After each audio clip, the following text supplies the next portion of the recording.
darlings, and welcome to the David Covenants Love Podcast with me, David Covenants.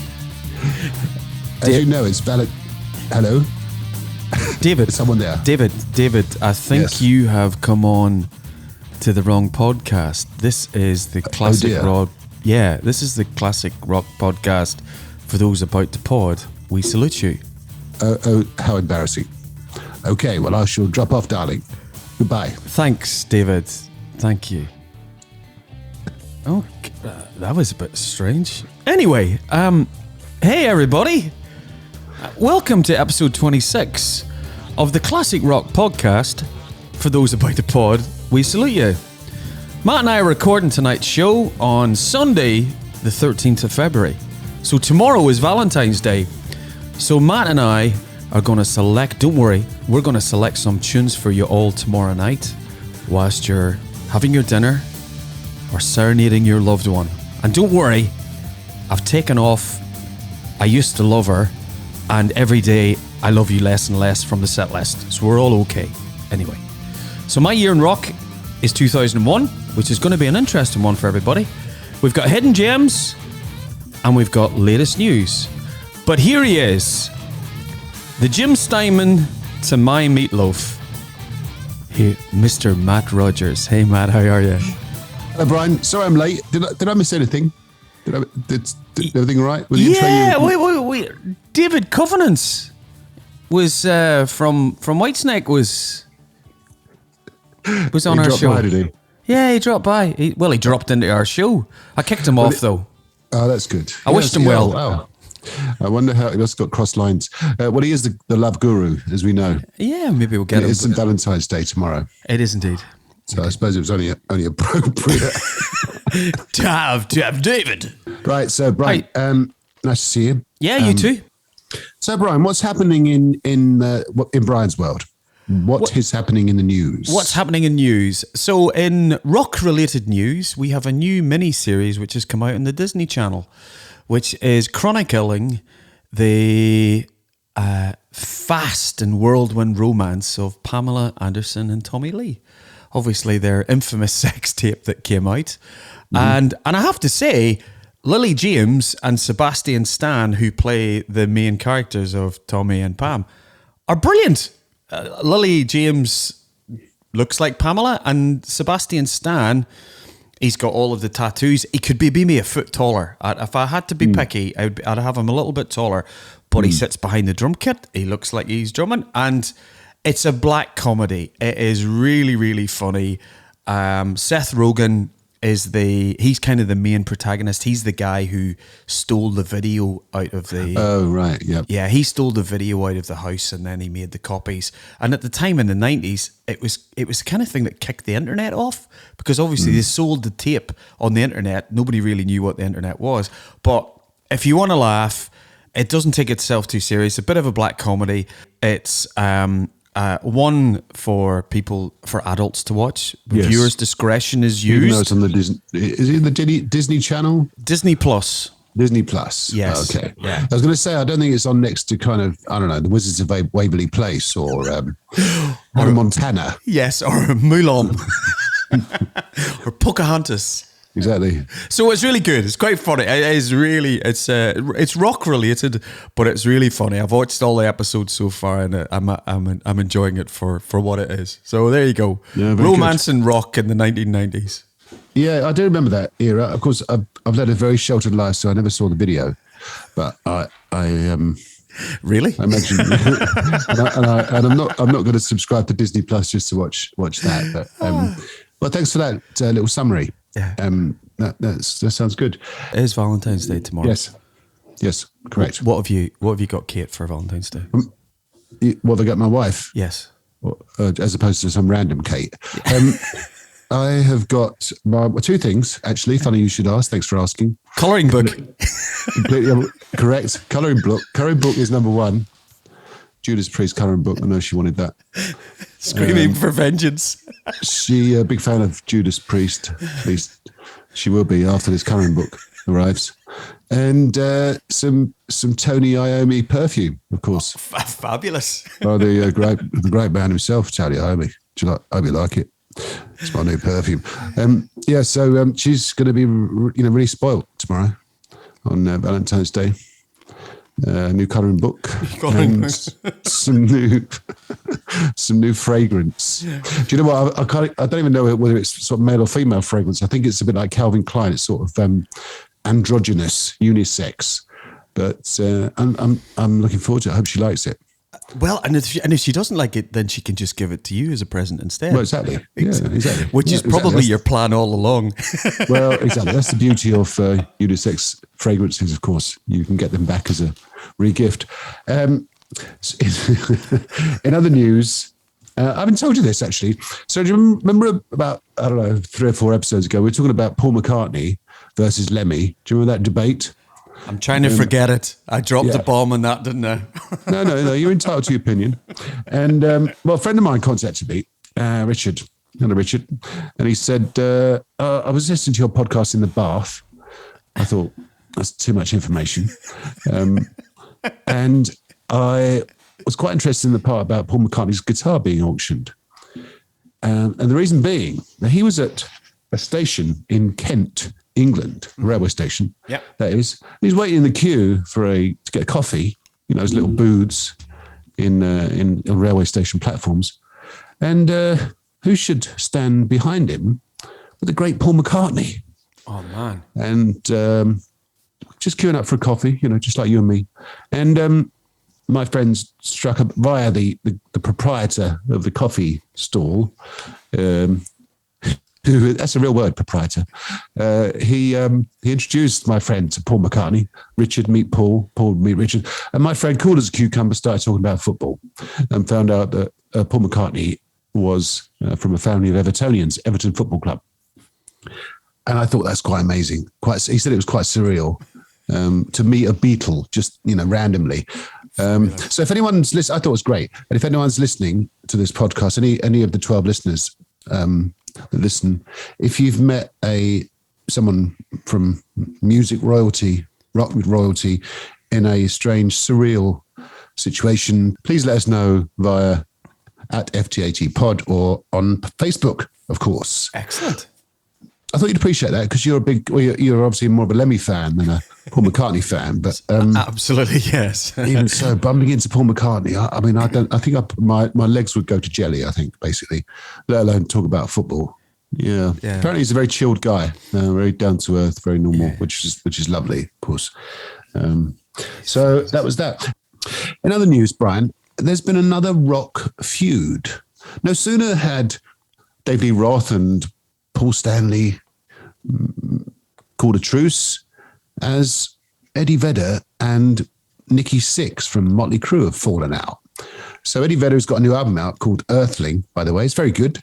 Maybe that's connected with this feud. But he was being interviewed, and he felt the need to tell the interviewer that he despised Motley Crue back in the 80s. And this was jumped upon by Nikki Sixx and called Pearl Jam the most boring band in the world. Now, the trouble with that is, of course, everyone's entitled to their opinion, of course. But the sooner you say something about someone, certainly in a negative way, the other party's going to jump on it. But I thought, well, okay, all publicity is good publicity, as they say. I'm not sure that it was intended to blow up into this big old feud, but there you go. Never a month goes by without a rock feud. Yeah, I have to say, having seen Pearl Jam live, the word boring does not come into the equation when you see Pearl Jam live. They are one of the most incendiary. They make the set up every night. It's a different set every time they play. So you mentioned the album. You actually, I did. Yeah. Have you had a chance to have a listen to it yet? I have. Yeah, it's quite good actually. It's so it's two things. One is it's kind of classic Americana. It's got quite a nice kind of feel to it. Eddie Vedder is kind of touching into the world of David Byrne from Talking Heads. His singing style as he gets older is very much, it's akin to David Byrne, who we should have mentioned in the Top Scots, by the way, because he's from. Oh, yeah, it's true, actually. He's born in Dundee or something like that. Anyway, yeah, so it's a good album. It's worth a few listens. It's quite, it's quite easy to listen to. Yeah. It's quite non-threatening. It's it's worth checking out. Earthling by Eddie Vedder. Another new album, which I know you're quite excited about. Oh, yes. Well, why don't you tell us about it? Slash's fourth album came out on Friday. Called Four. Called Four. Oh, do you think they couldn't think of a decent name for it? Well, there really is only one album that's called Four, isn't it? Absolutely. Foreigner. Oh, you got in there quickly. Oh. Well, I was singing a Led Zeppelin 4, but a great album.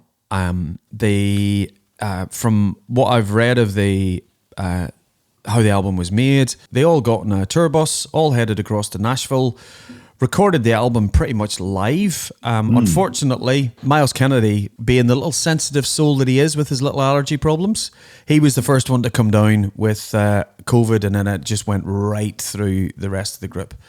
So the album itself is great. The lead-off track on the album, which is the latest single, which is called The River Is Rising, is fantastic. I like it, Matt, because of all of the solo stuff that Slash has done. There's a greasiness to Appetite for Destruction. You know the way there's the punk elements of Appetite, and you've got the melodic sides of it. This is the first album I've heard where Slash, as a songwriter, all of those elements come back in, and Miles is singing fantastically. My favourite track on the album so far is Fill My World. It's very much in the Sweet Child of Mine vein, that sort of hypnotic riff. And Miles, his vocal sounds like Steve Perry in parts. So I've listened to the album for 2 days now, non-stop. It is the best Slash solo album that I've heard. And I would say it's the best Slash piece of work that he's done since Appetite for Destruction. I think it's a fantastic piece of work. I love it. Yeah. Contender for album of the year already. Very much, and King's X album hasn't come out yet, so... no, well, there you go. So album number 2 in the albums of the year then. I do agree. I have listened to it. I think it's pretty good. As you say, you can kind of feel the live vibe. Miles Kennedy's vocals are quite low in the mix, or lower than you would think normally. As I was listening to it today, I was thinking how Slash comes up with all these riffs, and they're all good. Yeah. You'd think after a career with Guns N' Roses and then Slash's Snake Pit and 4 solo albums that the riffs might start to run dry, but not a bit of it. He's just really, really on form, and hitting his peak. Well, not his peak, but certainly maintaining his peak. As you say, one of the best Slash albums for a while. Yeah. And of course, Miles Kennedy, I mean, again, staggering how he sort of maintains his level of quality from Alter Bridge and his solo career, and just amazing. I have to give a shout out as well too to the other 3 guys in the band. Todd Cairns, Brent Fitch, who been the mainstays, and the conspirators themselves have been together for 10 years. And Frank, the rhythm player, he's Sidoris. Yeah. So absolutely. Check out the album, everybody. I'll put the 3 or 4 tracks on the playlist. It's a great album and an early contender for album of the year, as you say. So there you go. Indeed. So that was the news, an eclectic mix as usual. So last time, Brian, you sent me in my year in rock, the year 2001. Very important year for me personally. My younger daughter was born. Olivia was born in 2001. Hello, Olivia. Hello, Olivia. Or should I say, hello, Olivia? It was a good. I didn't go to any gigs that year. I checked actually. I didn't go to one gig in 2001. Understandably, I suppose, with having 2 young children running around. But she's coming up to her 21st birthday. So there you go. 21 years ago, 2001, of course. Album-wise, I was buying albums, and I was inspired by a TV channel. I don't think it exists anymore. Certainly not in the UK. Do you remember a TV channel called Scuzz, Brian? I do. Yeah, I probably got Sky around the first. That was when I got Sky for around the first time. So yeah, it was one of the channels. Yeah, I picked up a lot of inspiration, let's say, from Scuzz. It's a good name, isn't it? Scuzz. I don't know what it means in this context. It seems quite appropriate, but like Kerrang, really. Yes. You know what? Well, actually, Kerrang is the sound of a guitar being kind of, chugged. But anyway, Scuzz, I suppose, is what it is. But anyway, so the first album I'm going to talk about that came out in 2001 was, by the way, the year that you and I met, 2001. Oh, it was indeed. Yes. Yeah. 20 years ago. Have I told the story on the podcast about how we met? How we met? We met at a conference. We used to work for the same company, and I think it was Edinburgh or London. I can't remember now. But anyway, there was a band playing at this conference, and it was one of those. Uh-huh. And they were quite good, weren't they? Kind of like a function band. They were, yes, a functions band. So I was chatting to Brian, because I think you hadn't even joined the company then. I hadn't. I was joining on the Monday. That's right. So we were chatting away, and then Brian disappeared. It was like something out of Back to the Future, because I looked round and then there he was on stage with this band.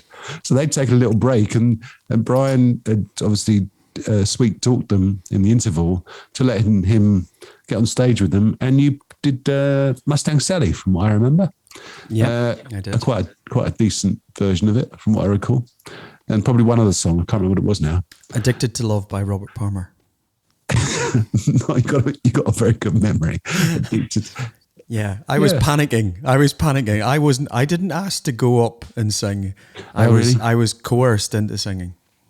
Oh, okay. Well, you did a good job of it anyway. Anyway, we digress. So, the album Weathered by Creed came out in 2001. Now, Creed morphed into Alter Bridge in the early 2000s, and minus Scott Stapp.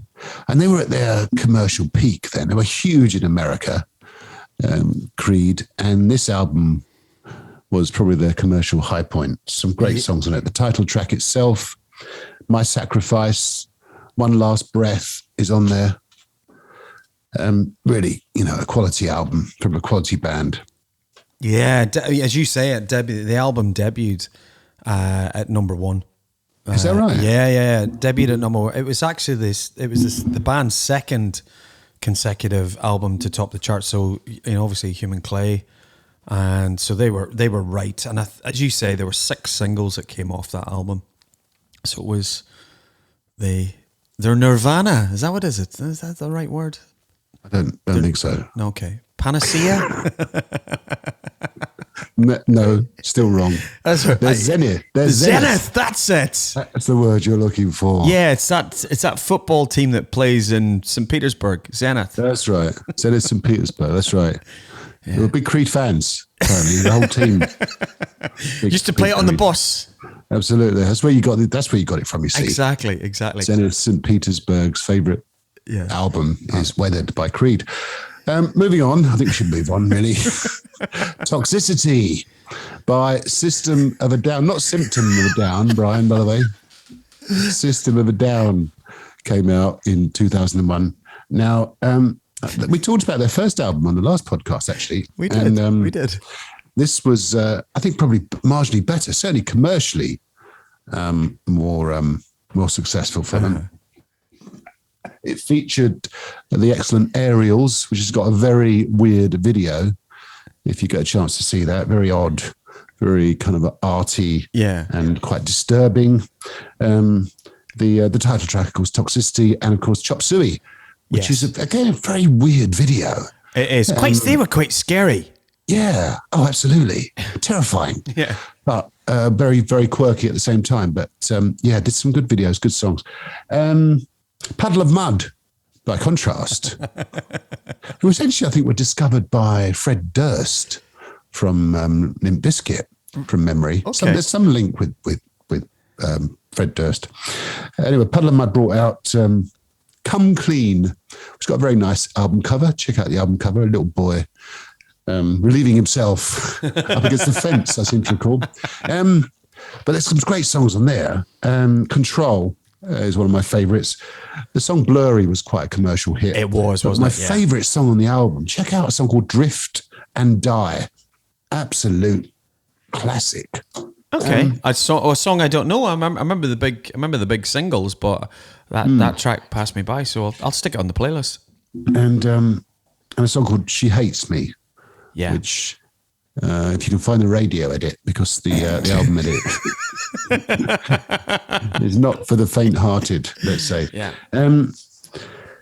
What else is there? All Killer No Filler by Sum 41 came out again, and you remember that album, Brian? Absolutely brilliant album. Part of that kind of new metal era. I suppose these all were in their own way, but certainly Sum 41, band from Canada, still going. Yeah. Fronted by Derek Wigley, which I always thought was a good name. He was married to Avril Lavigne, wasn't he? He was. The things you remember. Well, that's right. And then he was usurped by Chad Kroeger from Nickelback, who also had an album out this year called Silver Side Up. So it's all linked together. I'm being attacked by one of my cats here.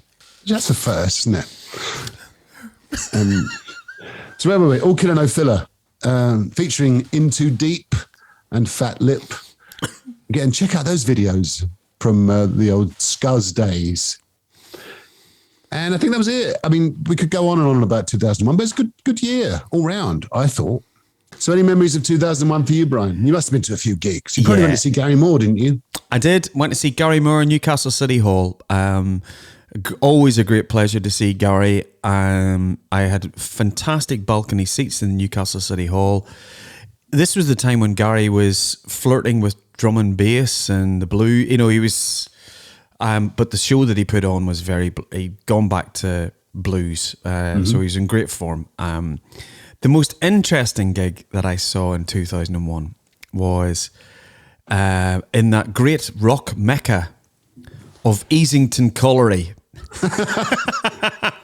This is true. You know the way sometimes you see a poster for a band and you go, really? He's playing there?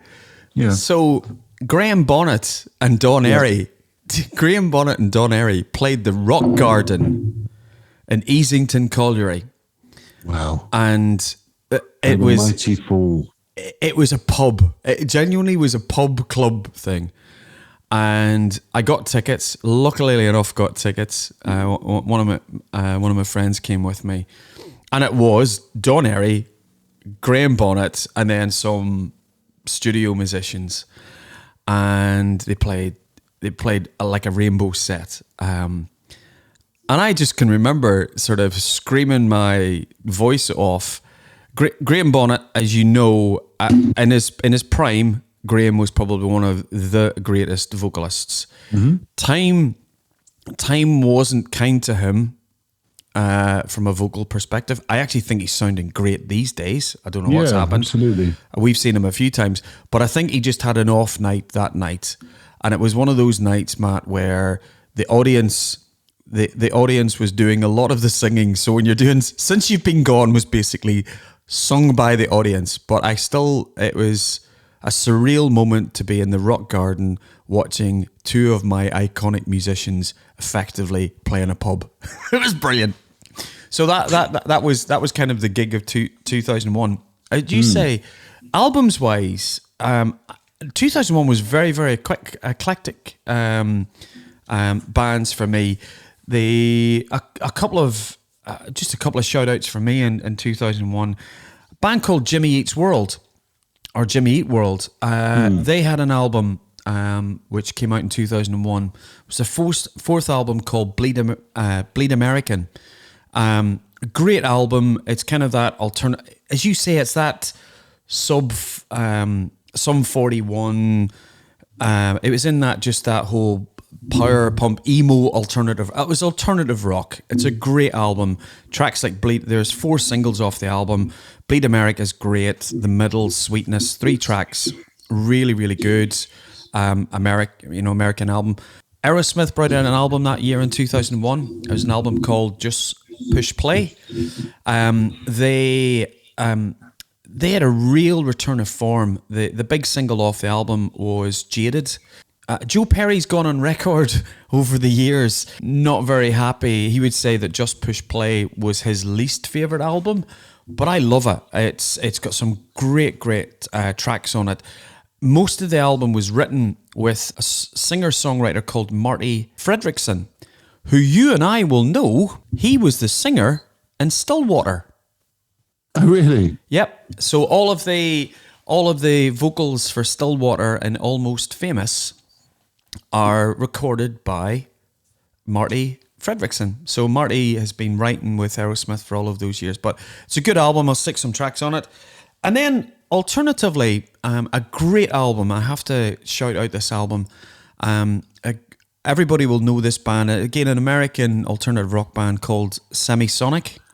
Oh, yeah. Semisonic brought out, and in fact, it's their last album. It's their most recent album in 2001, which is an album called All About Chemistry. The big album was the album before that, which was Feeling Strangely Fine, which had Closing Time on it. But a really, really, really great power pop alternative rock album, which I loved. The single Chemistry on that album is just...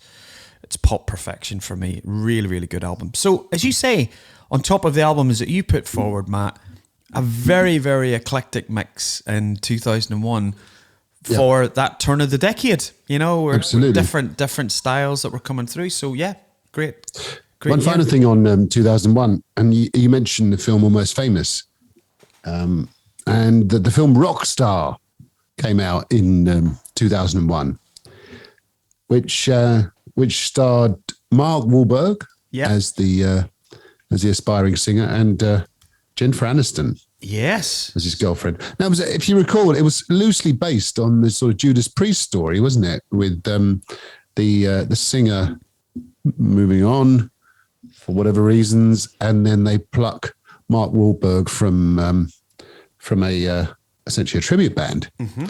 From I think they were called Steel Dragon. They were. And they featured people like Jason Bonham. Yeah. Your man from Foreigner, the bass player, whose name's completely escaped me. Jeff Pilson was in it, I think. And funny you should mention who sung as the lead singer of Stillwater, but the vocals were taken care of by one Jeff Scott Soto on Rockstar, and also a guy called Miljenko Matijevich, who was the lead singer in Steelheart. That's right. Yeah. Yeah. I know you'd know. See, I know Jeff Scott. I never heard of this guy before, to be honest with you. Yeah. I do remember the film. It's quite a kind of a, you either love it or you hate it, that film. I quite like it. I think I've got the DVD somewhere. I have it as well. It's quite good. Miles Kennedy, the aforementioned Miles Kennedy, of course, makes a cameo appearance at the end as the singer who takes over from Mark Wahlberg, essentially. So there you go. Yeah. We've come back full circle to where we were 2 hours ago. to the great Miles Kennedy. So Miles Kennedy with Slash. Yes. Anyway, that was two. Sorry, go on. I was going to say, so effectively, Miles Kennedy the 20... Niles Kennedy. Miles. No, I said Miles Kennedy. Miles Kennedy. So Miles Kennedy is becoming the 2022's version of Vin Campbell. It's true, actually. We seem to mention him a lot. That's our challenge. He's one of the nicest, most talented, best guitarist, best looking. I hate him. People in rock, isn't he? Yeah. Miles Kennedy, and an all-round nice guy. So that was 2001. Yep. So in the usual fashion, I need to give you a year, young Brian, and I've got one up my sleeve, literally, and that year is 1988. Oh, wow. We're going back to the 80s. Well, I know an album you're going to have that I won't. I know an album you'll choose and that I won't choose. I think you're right. It's a good year. It's a good year in 1988. How old were you in 1988, by the way? And as a second question, how far into your 15-year term at university were you? 1988. Are you ready for this? Mm-hmm. I hadn't gone to university. Really? In 1988, I wasn't. Those 15 years were stretching out in front of you. Had you started packing? Because I remember you started packing 2 years before, didn't you? I would have been packing. I was repacking. You were I was repacking. Repacking, just in case. I was still procrastinating. A degree of procrastination that you did. So I've got 1988. Oh, fantastic. 1988, the height of hair metal. And possibly one of the greatest Doningtons of all time. Well, indeed. Yes, indeed. So that was My Year in Rock. Yeah. Everyone's second favourite feature of the old podcast, of course. So, as it's St. Valentine's Day tomorrow, we thought it would be nice to put together a selection. I'll try to say this in an all provocative and essential way, seductive way. We thought it would be a good idea to put together a few songs that reflect the tone of the day. Basically, American rock ballads. Yeah. There's been quite a few, haven't there? And they all seem to be American. Yeah. Those giant power ballads. And they all tend to be about love, of course. Yes. Because you do know that love sells. I think it's well known that 98% of songs are about love. That's not true fact. I just made that up. But it seems like, the Beatles, every other song they wrote was about love, wasn't it? Yeah. Can't Buy Me Love, Love Me Do, and so on. But we thought it'd be a good idea to throw together some love songs / power ballads. Oh, yeah. Now, I've got a theory about this, Brian. Would you like me to share it with you? Please. So, as I said earlier, I don't think anyone apart from Americans can write power ballads because the radio stations don't really allow the radio stations don't really kind of lean towards power ballads in this country. I think they were born essentially out of the fact that slow rock songs sell, and certainly songs with love in the title quite often sell. And it's all around commercialism, I think, in a way.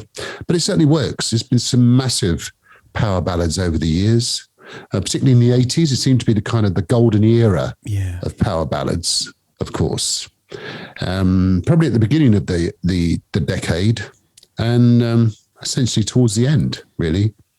So, and unfortunately, just as you're going through your recipe for a power ballad, yes, most of the good ones there was like a stop.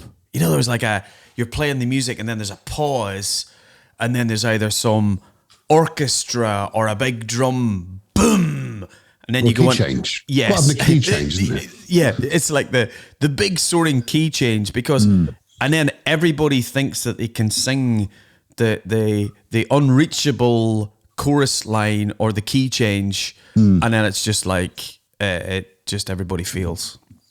Yeah, indeed. So what's first on your list? I'm going with the man who delivers power ballads the best. We don't talk about him enough in this show. Michael Bolton. He has some rock credentials. We maybe talk about this sometime. He was in a band called Blackjack with the Kulik brothers. Your knowledge is just staggering. You know what? You should do a rock podcast. Yeah. Oh, wait, hang on. Sorry, who are you about to say? Sorry, I interrupted you. No, it's fine.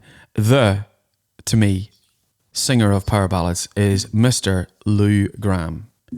And I had to choose which song I was going to put on our power ballads love.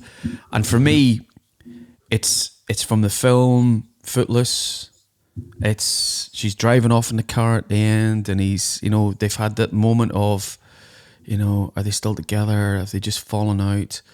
And then the keyboards for Waiting for a Girl Like You comes on. To me, that is Lou Gramm at his best. Nothing can touch it. So I'm kicking off. I'm kicking off the Loves playlist.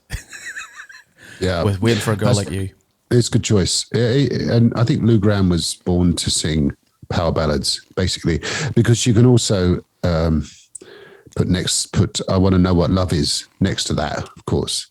Exactly. Two mega songs. Massive hits, of course, both of them. Number one. Yeah, number one in the UK. Yeah. Is that right? Yeah. But yeah, huge songs. Yes, I think it was, wasn't it? Well, I tend to agree with you about Lou Gramm, but I think there's another singer, American singer from that era, who is equally at home with a power ballad, and that man is Mr. Steve Perry, Esquire. And I will put on the list Open Arms. You're going with Open Arms. Journey. What a tune. From their golden era, the Escape era, early 80s. Open Arms. What a singer, though. What a singer, Steve Perry. Well, he is, really. Yeah, and he was unfairly called a duck. They said he had a duck-like quality to his voice. Really? Yeah, he got pelters in the press about his voice. Open Arms is fantastic. My favourite of the ballads that they do isn't on Escape. It's in the album after that, which is Faithfully. Oh, yeah. Yeah. They did enough right, didn't they? Exactly. Gee. At this moment, our playlist, we've done desserts. It's going to be a good date. Yes, let's leave the details out of it, right? Because you know what these dates can sometimes end up. Let's tread carefully. Okay. Brian. Who else have we got? Well, again, early 80s, REO Speedwagon were huge. Like Kevin Cronin's hair. Indeed. Or as they were occasionally called, REO Speedwagon. And they did some good songs. They did, apart from their kind of like giant ballads, Take It on the Run, and the song I'm going to mention, Keep On Loving You. They did do some good songs. I think they're one of those bands that's kind of branded as being one of these power ballad bands, but they did some good songs back in the day. But I'm going to go with Keep On Loving You. I think you can't go wrong with that, can you? You can't. Yeah. So you picked of the number one singles that they had in America, you pick Keep On Loving You, and I would go Can't Fight This Feeling. Oh, yeah. Yeah, you're no romantic at heart, aren't you, Brian? No, I just like a good power ballad. Yeah. Well, there were plenty of other power ballads that weren't quite in the same vein. Wanted Dead or Alive, I think was from Slippery When Wet, of course, which came out in about 86. That, I think, probably spawned certainly those types of videos. You remember the videos? Yeah. They were very kind of formulaic, weren't they? Yeah. You had probably black and white. You had rain coming down a window pane somewhere, like a tour bus or something. You had a bit cut with a bit of live footage in slow motion. Everyone was a bit sweaty. The crowd were going crazy. And then that was sort of then used quite regularly, that kind of whole sort of formula. I remember Every Rose As Its Thorn by Poison. I think it was in the same vein. Yeah. And of course, GNR, Guns N' Roses, put out slightly later, more early 90s, Patience. And certainly that had that kind of black and white sort of feel to it, didn't it? I thought you were going to go with Welcome to the Jungle. No, I wouldn't call that a power ballad, particularly. But November Rain was in a similar vein. I keep saying that. And then Skid Row had a mega song, I Remember You, which is the next one on my list. Okay. Do you remember that song? I do indeed. Yeah. Sebastian Bach at his finest. Great singer. Yeah. Was a good singer. I don't think Skid Row have been quite the same since he left. I know it's unlikely for him to return. They don't seem to be the best of friends these days, but they did do some great songs. But I Remember You from Skid Row, absolutely top-notch song. Yeah. That sound effect in the back. The sound effect in the background was my dog, by the way, just shaking its tail feather. It's like, welcome to Dr. Doolittle's rock podcast. I know. It's like that in my house. I open the teapot sometime and out flutters a bird and squirrel pops out of the tea caddy. Oh, man. It is, honestly, it's like Snow White's kitchen out here sometimes. Where were we? Sebastian Bach, and I'll remember. Sebastian Bach. Yeah. You remember that song? I do. I remember Sebastian was a handsome chap. He was, his long, and his I remember his long flowing hair. A great band. Skid Row.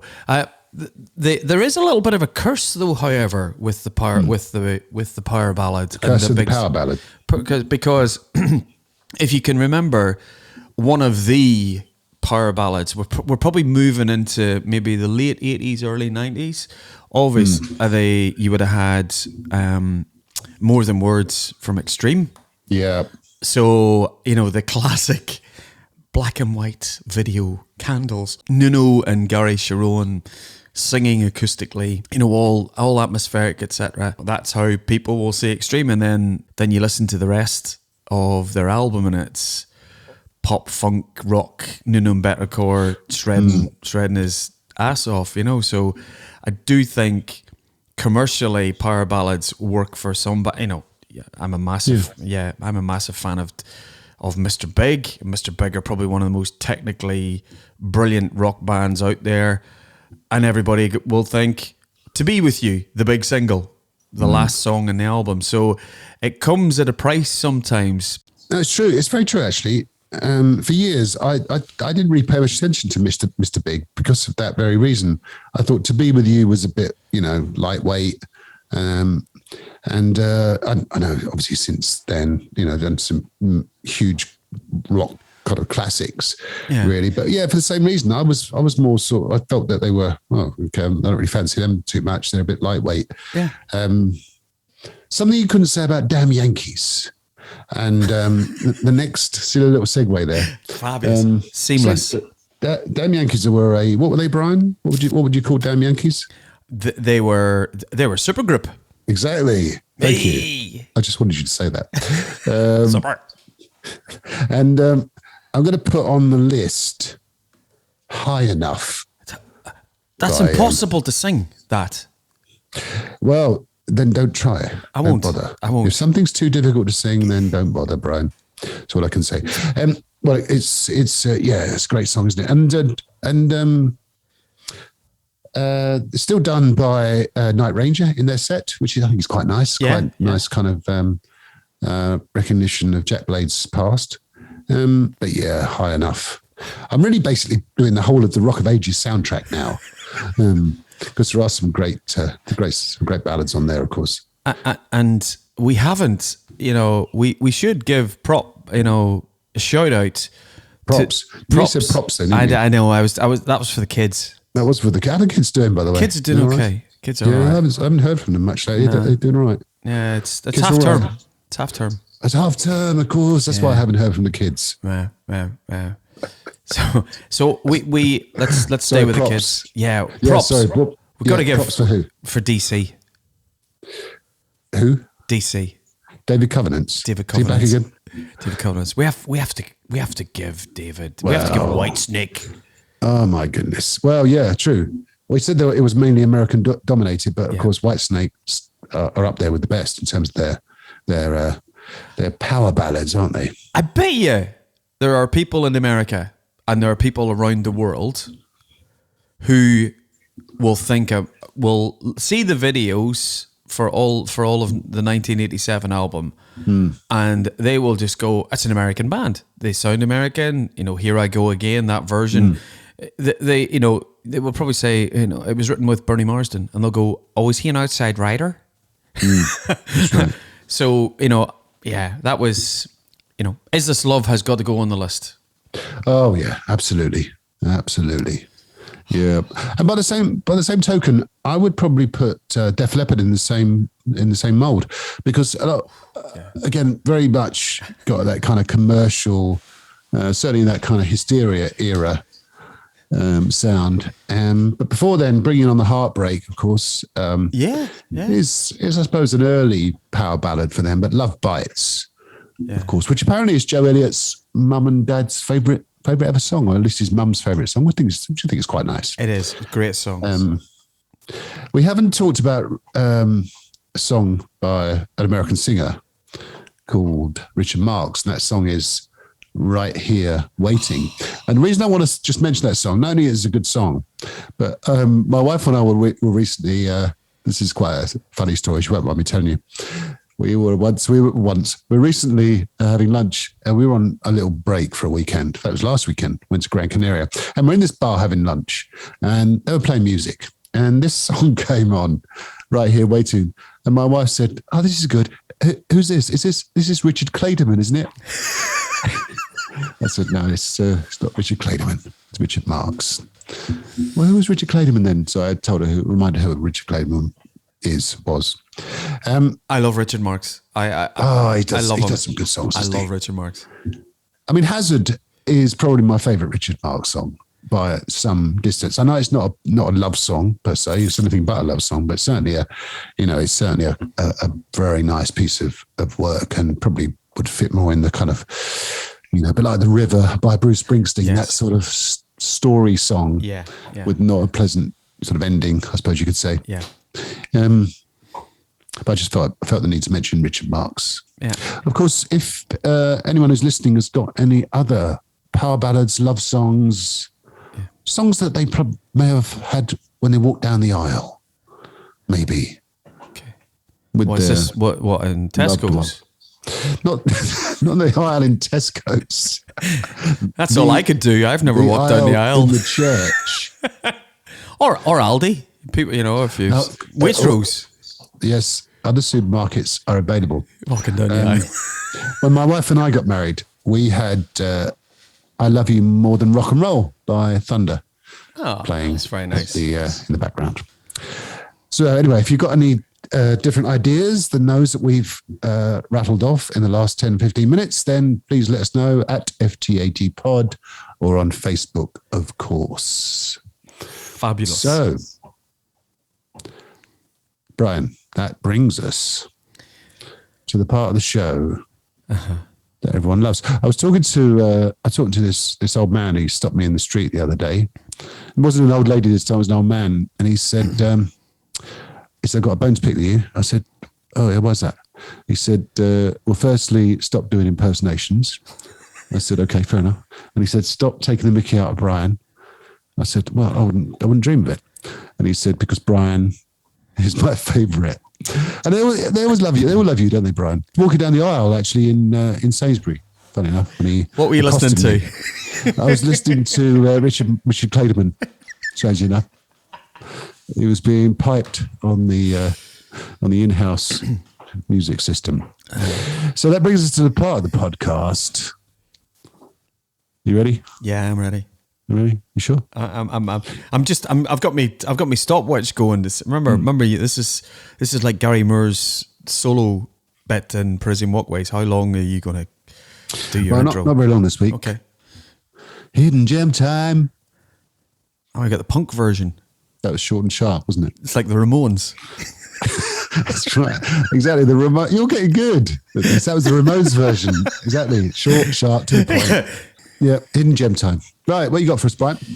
Hidden gem time.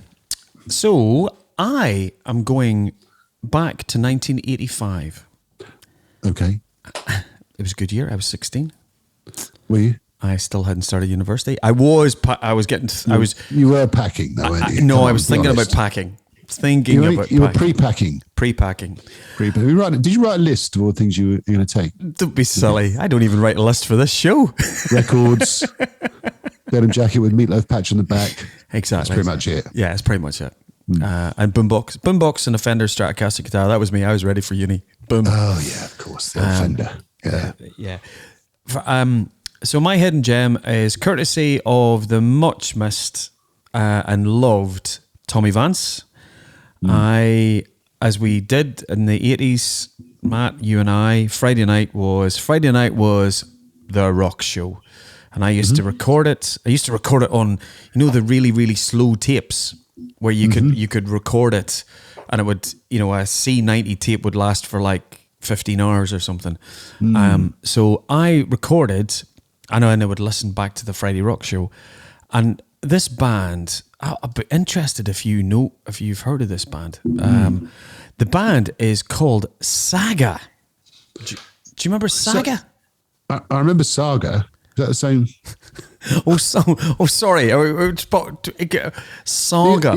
You have mentioned them before, actually, about was it live at Wacken or something, or you were going to go and see them at Wacken Festival? Yeah. That's right, Saga. Yeah, I remember Saga. Saga. Or Saga, sorry. Saga. they branched off into sort of elderly holidays. That's right. When you reach our age, you get the old Saga brochures, don't you? You do. That's the Facebook ads you start getting now is Saga holidays. Anyway, Saga holidays, I'm sure, are really, really nice. And if we were invited to go on them, we would go. Absolutely. So the album that came out in 1985 was an album called Behaviour. The lead-off single was a track called Misbehaviour, and Tommy Vance played it on the Friday Rock Show, and I went, oh my goodness, that's amazing. It took me another 20 years to get a copy of the album because you didn't have Amazon or Spotify in those days to get it. But I always remember, and I had it on the cassette for years. It's a great, great album. Saga are one of those bands, Matt, that are well known for being sort of progressive rock. But this 1985 album is a lot more commercial. I'll put the lead track and a few other tracks on it. So my hidden gem for this episode is Saga's album Behaviour, and it's a cracker, as they say. How about you? Very good. What's your hidden gem? Good. Very good. Well, I'm going to go with a film, actually. So I was flicking through Amazon Prime only last night, actually. And I came across this little gem from 1999. So it's a film that's based on a book by Nick Hornby. Do you remember Nick Hornby? He was quite a prolific writer back in the day. Fever Pitch and About a Boy. But this is a film called High Fidelity. Mm-hmm. Now, High Fidelity is... do you remember that film? I love it. Joan Cusack's in it as well. Jack Black. Jack Black, you know it. But remember, it's my hidden gem, not yours. Catherine Zeta-Jones is in it. Lisa Bonet is in it. Yeah. It's one of those films where it's John Cusack talks a lot to the camera about his various breakups, but the soundtrack's good. It's got some good. It's set in and around a music shop, Championship Vinyl. Yeah. And they're very snooty about who they serve, and they basically turn people away if they don't like the look of them, which I think is not probably the best business model ever. But it's a good film. It's a good film. So it's very much of its time. Yeah. But as you say, Jack Black's in it, Joan Cusack in it, of course, who a few years later were, of course, coupled together in School of Rock. We touched upon that film many times. I watched that again recently. So my hidden gem this time is High Fidelity, the film from 1999. Fabulous. And I have the actual album for that. And it's... Oh, really? I have... The actual album? I have the CD of the soundtrack. Okay. Yeah, it's good, isn't it? It's good stuff on it. It is. It's a bit... it's alternative. You know, there's a lot of good stuff on it. Yeah. I love it as a film. Yeah, it's a good film. Yeah. Fabulous. Well worth a watch. So, I think that's it, isn't it, Brian? I think that's episode 26, our Valentine special. Valentine's Day Massacre. Valentine's Day special. Yeah, and we didn't mention Motorhead at all. No. It's strange that, isn't it? Yeah. They was there a song they did? Was it the Valentine's Massacre with Girls' School? Yeah, it wasn't a song though. It was the Girls' School did a version of Bomber. And I think Motorhead did a version of Demolition. Right. And of course they did Please Don't Touch, the old... Is it Johnny Kidd and the Pirates song? I could be wrong with that. I'll go with that. So no, they didn't actually do a song called St. Valentine's Day Massacre. I think it was released around this time in 1981, I think. You're putting me on the spot now, Brian. But do you know what a recovery and what a recollection of 1981. Yeah, I do remember it quite well. And they appeared on Top of the Pops doing Please Don't Touch, of course, all dressed in their gangster outfits. Yeah, but we digress. No, Motorhead didn't really do many love songs. I remember Love Like a Reptile, which is on the Ace of Spades album, of course. But I think that's dealing with another sort of subject matter altogether. I think so. And on that bombshell, I think we should bomber shell. On that bomber shell, let's bring this evening's show to a climax. Careful.